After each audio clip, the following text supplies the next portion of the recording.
Olá, bom dia, meu nome é Luiz Felipe e eu vou estar falando um pouquinho sobre a minha implementação de um algoritmo genético em Python aplicado ao problema de posicionamento de antenas, onde nesse problema a gente vai tentar otimizar, o maior número de clientes cobertos possíveis, dado um número de antenas específico. Começando aqui, eu vou dar um pequeno overview geral de como o nosso algoritmo genético está funcionando. O nosso setup atual, ele está implementando o alfabeto genético binário, onde cada cromossomo representa as coordenadas x e y de uma antena. Então aqui, para exemplificar isso, a gente tem a nossa função decode, onde ela basicamente vai pegar um gene de um cromossomo binário e vai converter ele para as coordenadas x e y da antena. A forma que ele está funcionando aqui, basicamente, ele vai pegar metade do valor, vamos supor que esse aqui é um cromossomo binário, é um valor 0 e 1. Ele vai pegar basicamente do começo até metade desse valor, desse cromossomo, e esse valor aqui em binário vai ser a coordenada x da nossa antena, e da metade até o final desse valor, desse cromossomo, vai ser a coordenada y da nossa antena. Essa forma que a gente está armazenando esses valores no cromossomo. Dando continuidade ao nosso algoritmo genético, que a gente está usando um modelo de fitness baseado no número de clientes atendidos. Então aqui a gente tem no nosso algoritmo genético que a gente tem essa função aqui, calculate fitness, e a forma que ela funciona basicamente, ela vai pegar uma posição de antena específica, um gene que no caso representa a posição de antena específico, e vai calcular quantos clientes estão sendo cobertos por essa antena nessa posição. Basicamente é isso. É que ela vai usar a função isClientCoverage para basicamente calcular um raio ao redor dessa posição da antena e ver se aquele cliente que a gente está calculando naquele momento está sendo coberto ou não. Dando continuidade aqui, a gente tem a nossa seleção por roleta.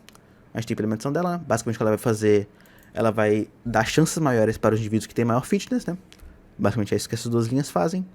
Só que ainda assim, indivíduos com menor fitness têm ainda uma chance considerável não, uma chance que existe de fato de ser selecionado. Ainda existe uma chance, não é nula no caso. Dando continuidade aqui no nosso algoritmo genético, a gente tem o nosso método de cruzamento que a gente utilizou. Foi o cruzamento de 2 pontos, onde ele basicamente vai pegar 2 pontos distintos, e aleatórios entre 2 indivíduos, vai selecionar 2 pontos dele, no caso 2 segmentos, e vai realizar uma troca, Vamos supor que a gente seleciona aqui esse ponto 1, esse ponto 2 sendo aqui o começo e o final, Que basicamente ele vai fazer uma troca mesmo, desses dois. Basicamente o do pai 2 vai receber um segmento do pai 1 e o do pai 1 vai receber um segmento do pai 2. Aí baseado nisso ele vai gerar, os filhos 1 e filho 2. Basicamente esse que o nosso cruzamento de 2 pontos está fazendo aqui no nosso código. Dando continuidade, a gente tem o nosso algoritmo de mutação, ele foi baseado basicamente na inversão de bits simples, Basicamente a gente vai pegar um gene aleatório do nosso indivíduo e basicamente vai inverter um bit dele aleatório, 0 e 1. No caso aqui tem um gene aleatório, a gente vai pegar um valor qualquer, valor aleatório, e vai inverter o bit dele. Basicamente é isso que a nossa função de mutação está fazendo. Dando continuidade ao nosso algoritmo genético, a gente tem aqui o nosso critério de parada, ele foi baseado em convergência de fitness. O que significa na prática é que, dado o número de gerações, a gente supôs aqui, por exemplo, 25, se ele não melhorar nessas 25 gerações, ele vai parar de executar nosso algoritmo. E é isso que a gente tem implementado usando essa variável aqui, gerações estagnadas. Se chegar no nosso valor global que a gente definiu no nosso config.py, no caso a gente definiu 25, ou seja, 25 gerações sem haver uma melhora, ele para de executar o nosso algoritmo genético.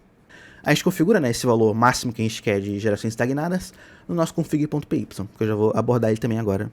Basicamente, aqui no nosso config.py, a gente tem concentrado, condensado em um único lugar, todos os parâmetros para o nosso algoritmo genético. Então aqui a gente pode controlar o número de antenas que a gente quer calcular, a altura e largura do nosso mapa, o nosso bit por coordenadas. Isso aqui é um detalhe mais técnico, mas basicamente ele vai definir a precisão máxima que a gente tem no nosso mapa, Basicamente o valor que é 2 elevado a 10 menos 1. Nesse valor ele dá uma precisão máxima teórica para o nosso mapa de 1023, mas no nosso caso aqui a gente vai... Eu vou utilizando 1000, por uma questão de arredondamento, para ficar mais simples de entender. Aqui nosso raio da antena, que a gente quer calcular, no caso aqui a gente está usando 100. Aqui a gente tem nossos parâmetros para o algoritmo genético, tamanho de população, gerações máximas, LXMCount, que é basicamente quantos dos indivíduos, dos melhores indivíduos ele vai selecionar para a próxima geração, a gente colocou 10 aqui. Crossover rate, que é basicamente a taxa de cruzamento, 50% dos indivíduos vão ter cruzamento, esses valores aqui estão em floats, porcentagem. E a taxa de mutação também está em float, em porcentagem, basicamente está dizendo que 5% dos nossos indivíduos vão ter uma mutação aleatória em um gene específico dele. Agora eu vou dar um exemplo prático dele funcionando. Aqui a gente tem, para a gente definir os nossos clientes que a gente quer calcular, que a gente quer otimizar, a gente escreve isso num class.csv, obviamente a gente não precisa fazer isso manualmente, eu criei uma função aqui para gerar esses clientes de forma automática para a gente. Vou executar ele aqui rapidinho para a gente gerar. A gente tem outra ferramenta aqui no nosso projeto para a gente poder visualizar, os nossos clientes que a gente acabou de gerar. No caso aqui, vou dar um visualize agora. E abriu pra gente. Esses generic clients aqui, a gente está passando como argumento um count, que é basicamente a quantidade de clientes que a gente quer gerar. Um clusters, que é basicamente quantos grupos de clientes a gente quer gerar, porque essa geração aqui de clientes pra gente, no nosso CSV, ela não é completamente aleatória. Se fosse completamente aleatório, isso seria meio inútil para o nosso algoritmo, né? Já que, enfim, os clientes estariam distribuídos uniformemente, isso não é útil para o nosso algoritmo genético, né? A gente não quer isso. Porque, enfim, não existe uma solução útil ideal para o nosso projeto. Então, basicamente, o que esse clusters aqui vai fazer, ele vai agrupar os nossos grupos de clientes, basicamente. Bem, eu gerei aqui os clientes, né? Agora eu vou executar de fato o algoritmo, né? Como eu já defini tudo no config.py, eu não preciso fazer mais nada. É só rodar aqui o main, basicamente. Aqui ele começa a gerar, né? Aqui ele já tá uma barra de progresso simples pra gente mostrar, né? A geração atual, o fitness dessa geração. E aqui estagnação, né? Tá controlando quantas gerações estão sendo executadas sem haver uma melhora.